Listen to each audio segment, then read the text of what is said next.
नको बामारू संसाराचा शिण नको बामारू संसाराचा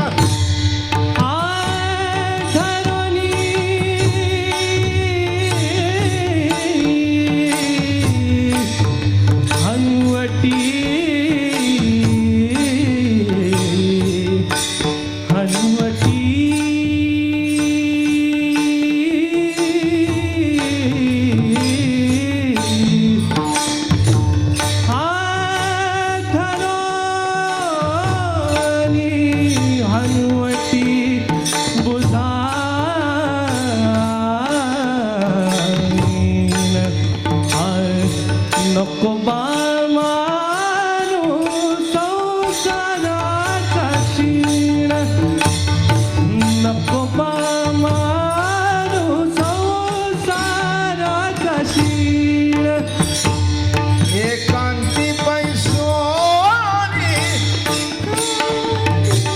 गुज गोष्टी एकांती पैसोनी कारी गुज गोष्टी एकांती पैसोनी करी गुज गोष्टी एकांती पैसोनी कारी गुज गोष्टी ठरोणी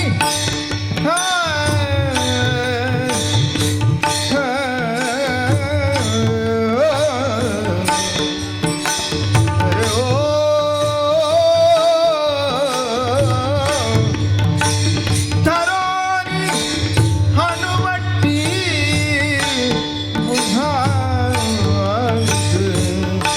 बुझाली नको बामारू संसाराचा शिण नको बामारू धरोणी हनुवटी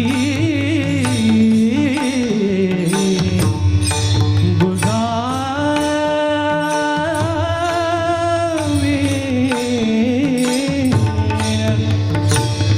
धरोणी हनुवटी बुझावी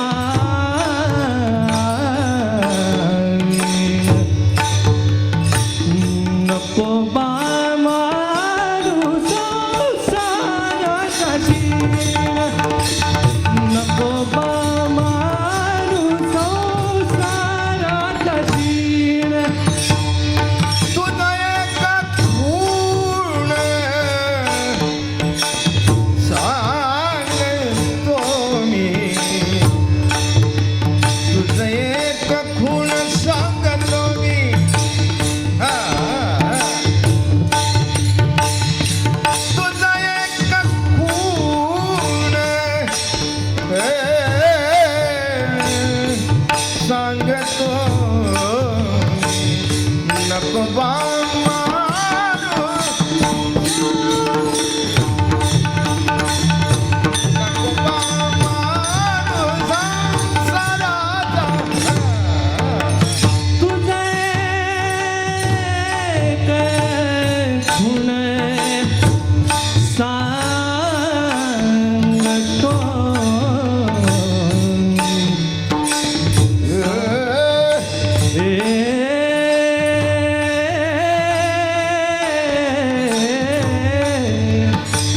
तुझे एक खूण सांगतो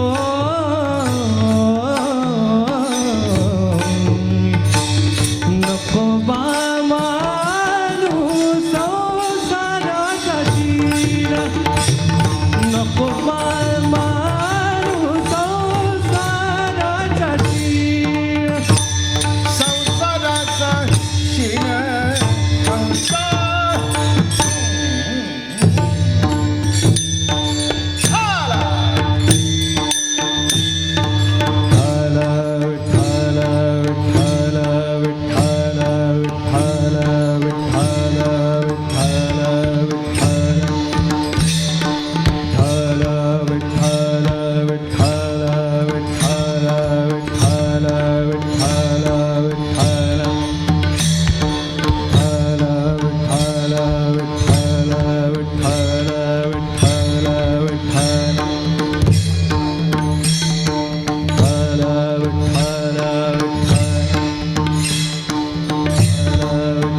की जय बाळाराम महाराज सद्गुरुदादा महाराज अप्पा महाराज की जय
नंतर पूर्वीचा जो भाव 6000 होता तो एकदम चोख सोनं झाल्या कारणाने 8-9 हजार भाव आला. ते म्हणाले मागाचं सोनं, पण आत्ता भाव जास्ती का? ते म्हणले चोख झालं. तसं जीव तत्व हे मूळचं चोख आहे. कुठेतरी जीवनामध्ये येतं नको ते एकत्र येतं. कुठेतरी डाग लागतो आणि अलंकाराचा दागिना होतो. माझं बोलणं कळलं? अजून मराठी भाषेतलं महत्व लक्षात घ्या. ज्याला डाग नसतो तो अलंकार आणि ज्याला डाग असतो तो दागिना. नाही का? दागिन्याला डाग असतो. कोल्हापुरी साज, अनारकली हार, याला डाग आहे. पण पूर्वीचे शिंदेशाही तोडे, नुसत्या ठोकलेल्या पाटल्या, कुठेही काही नाही, नुसती चीप घेतली, ठोकली, बरोबर केली, तोंड जुळली, जमलंय. अलंकार. तसं मुळात चोख जीव आहे. जीव स्वयचित स्वरूप, पण जे गुणी मिळे दिसे तद्रूप. मुळात जीव हा शुद्ध आहे, पवित्र आहे. पण काय होतं, आपली मुलं चांगली असतात पण नको तिथे जातात आणि मग आपण म्हणतो बिघडलं. वस्तुस्थिती आहे, मुलं चांगलीच असतात, ज्या घरामध्ये वाढतात तिथले संस्कार चांगले असतात. पण नको त्या बैठकीमध्ये गेलं की मुलं जशी बिघडतात.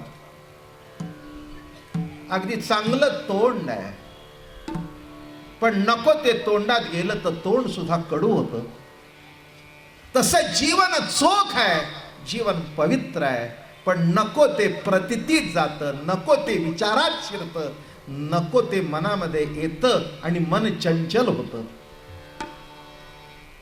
त्याच्याकरता चोखोबा होणं हे आपल्या जीवनाचं साध्य असावं.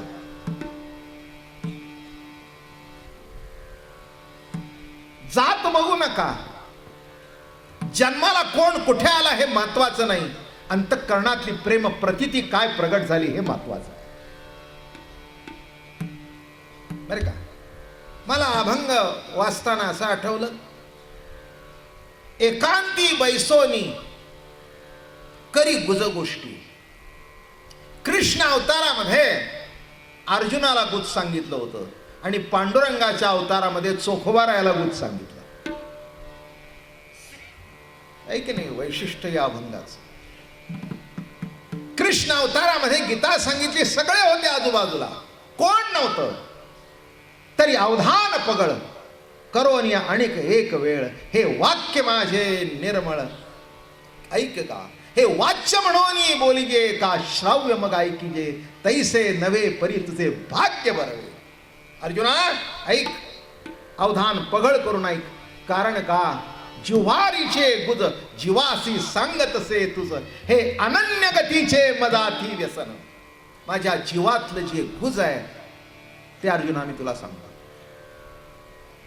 म्हणजे गीतेच्या काळामध्ये कृष्ण अवतारामध्ये अर्जुनाला गुज सांगितलं आणि पांडुरंगाच्या अवतारामध्ये चोखोबारायाला, म्हणजे ज्यांची प्रतिती चोख आहे, ज्यांचे विचार चोख आहे, ज्यांचं जीवन ध्येय चोख आहे, अशांना सांगितलं.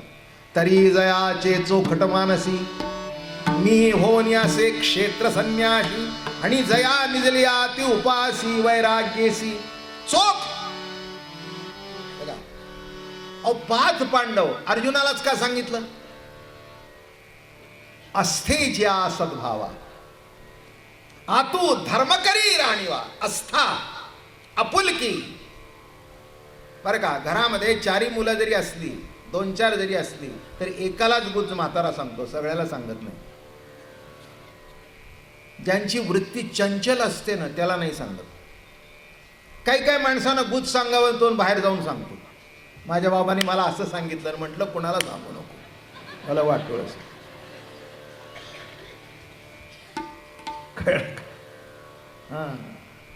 गुज ऐकल्यानंतर ऐकला तिथेच विसरला आणि योग्य वेळेला बाहेर काढला, अशाला गुज सांगावं. गुज ऐकण्याची सुद्धा लायकी लागते, गुज ऐकण्याची सुद्धा पात्रता लागते, नाही का? पूर्वीच्या काळी कुठेतरी धन पुरून ठेवायचे. हो, मग तो म्हातारा आपल्या बायकोला सुद्धा सांगायचा नाही, कारण बायकाच्या तोंडात काही राहत नाही असं म्हणत होते. मी म्हणतात सध्या बाबा सर्वोच्च पदावर जर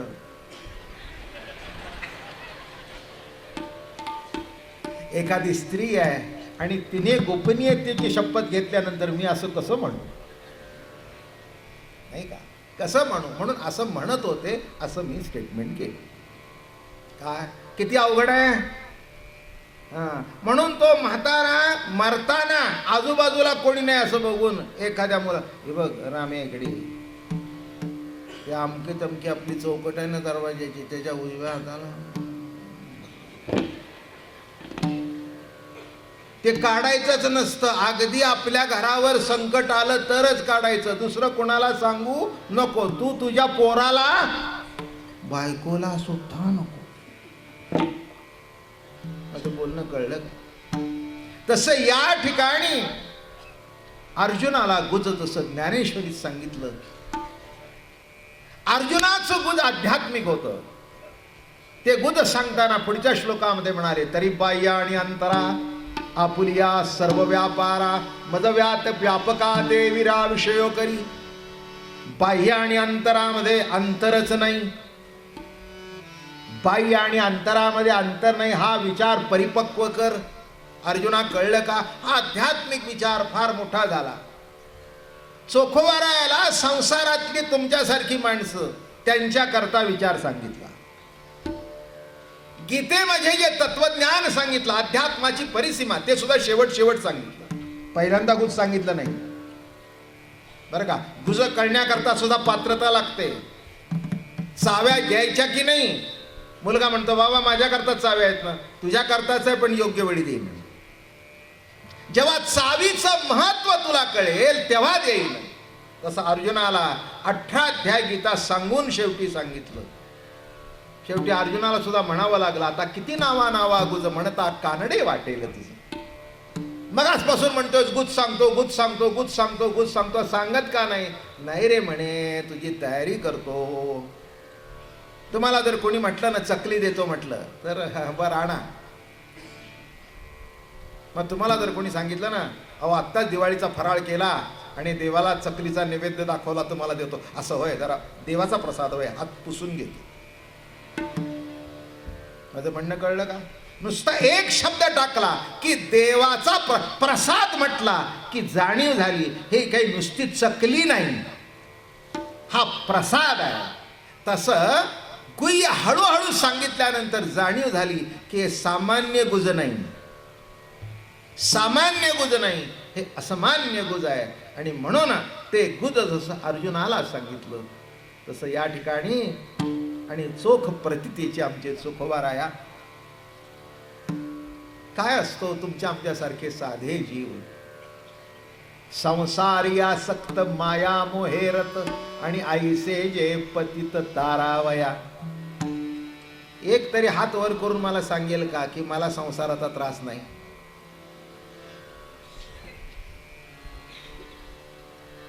कुठे काय दिसतंय का? काय ते लहान पोराने आत्ता हात वर केला, म्हणजे तो सहज झाला त्याचा, त्याला अजून माहिती नाही बरं का, म्हणजे सहज गंमत म्हणून झाला, विनोद केला. मी काय म्हटलं, मी नाही करणार कोणी हात वर, मी सुद्धा करणार नाही. तुम्ही म्हणाल बाबा महाराज एवढ्या वर्ष परमार्थ करतायत तुम्ही हात वर, बिलकुल नाही करणार. कसं करणार? अरे नाना संसार आडवी, पावला पावलाला जो अडवतो तो संसार. ब्रह्मचारी असू दे, संन्यासी असू दे, संसारिक असू दे, गरीब असू दे नाही तर श्रीमंत असू दे, फुटपाथवर निजणारा असू दे नाही तर 10 लाखाच्या पलंगावर निजणारा असू दे, संसार सगळ्यांनाच अडवतो. अडवण्याच्या जागा निराळ्या असतील पण अडवतो बर का. कोणाजवळ पैसा आहे तर पोरं चांगली नाही, कोणाची पोरं चांगली आहेत तर पैसा नाही, कोणाचा मुलगा चांगला आहे तर कार्टीचं बरं नाही. माफ करा मला, सगळं बरं आहे तर बायकोची तब्येत बरी, बायको बरी आहे पोरं बरं नाही तर याच्यात पोटात दुखायला लागलं. नाही एक सांगू का, तुम्हाला जर एक कागद दिले की तुमच्या अडचणी लिहून द्या, तर मला वाटतं माझ्यापेक्षा 1000 पटीने जास्ती लिहा. कारण संसार त्याचंच नाव आहे जो पावलोपावली अडवतो. तो संसार त्याला म्हणावं जिथे आपल्या मनासारखं काही होत नाही. तो आपण आपली मनाची समजूत करून घेतो.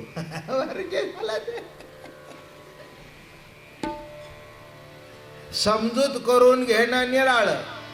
बाई लग्न करते म्हणजे तिला 100% पटला म्हणून नाही. तो तिच्या गळ्यात हार घालतो याचा अर्थ ती त्याला 100% पटली असं नाही. बाप म्हणाला 10नी तुला नापास केले, आता 11वा तरी जाऊ दे, पुन्हा नापासाचा चिक्का नको. कळला का संसार? संसार. मग वडील म्हणतात झालं बाबा एकदा. काय पण झालं तरी मनातली पाल सुकतुकतेच.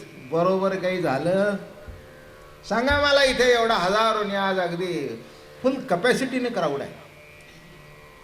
रोज असतोच पण आज जास्तीत जास्ती आहे. कीर्तन म्हटल्यानंतर माणसांना जरा गाणं भजन कीर्तन आवडतं म्हणून माणसं जरा जास्ती येतात. अजून आलं का लक्षात? हो, गाण्याचा आवड असते, संगीताचं. खरंच आहे. वारकरी संप्रदायामध्ये प्रवचन नंतर आली, पहिल्यांदा कीर्तन आली.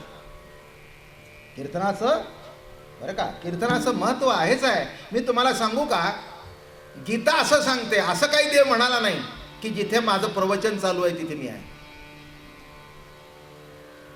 माझे भक्त गाती जेथे नारदा मी उभा तेथे, नारदा मी उभा तेथे, हे नारदा मी उभा तेथे. माझे भक्त गाती जेथे, नारदा मी उभा तेथे, नारदा मी उभा तेथे, नारदा मी उभा तेथे. माझे भक्त गाती जेथे, नारदा मी उभा तेथे, नारदा मी उभा तेथे, नारदा मी उभा तेथे. माझे भक्त गाती जेथे, नारदा मी उभा तेथे, नारदा मी उभा तेथे, नारदा मी उभा तेथे.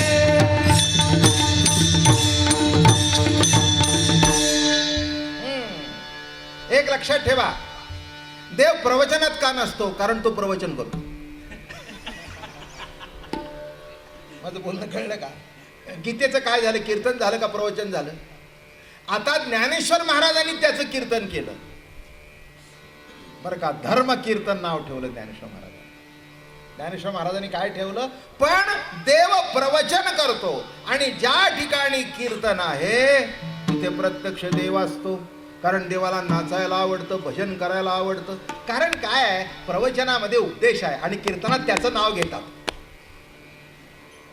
कोणालाही आपल्या नामाचा गजर झालेला बरा वाटतो की नाही? काय लग्न झाल्यानंतर जे बाईला मुलाचा राग येतो,